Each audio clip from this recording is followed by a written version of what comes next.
If you want to take your students' cultural competency to the next level, you got to go beyond just teaching them vocabulary and grammar.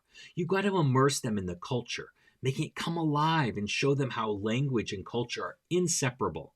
And the best part, you can start doing it today with just a few simple tweaks to your lesson plans. First things first, let's talk about authentic materials. And I'm not just talking about textbook readings or prepackaged videos. I'm talking about real life stuff that native speakers actually engage with. Think news articles, social media posts, podcasts, even memes. By bringing these into your classroom, you're not just exposing your students to the language and context, you're giving them a window into the values, beliefs, and perspectives of the culture. For example, if you're teaching Spanish, have your students read an op-ed from a major Latin American newspaper and discuss the cultural and political issues it raises.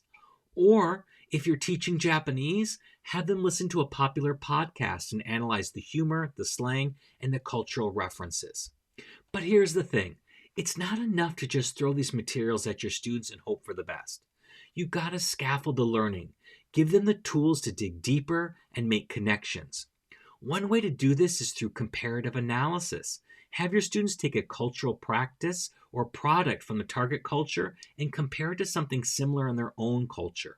For example, if you're teaching French, have them compare the role of cafes in French society to the role of coffee shops in their own community. What are the similarities and differences? What does this reveal about the values and priorities of each culture?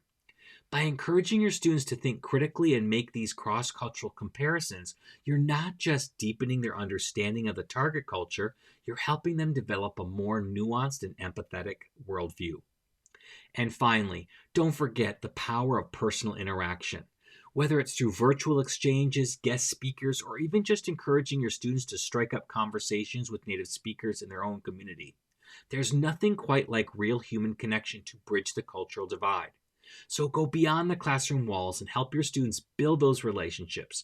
Trust me, the impact will be profound, not just on their language skills, but on their ability to navigate and appreciate the diversity of the world around them. So there you have it, 3 concrete strategies for deepening your students' cultural competency. Happy comprehensible input.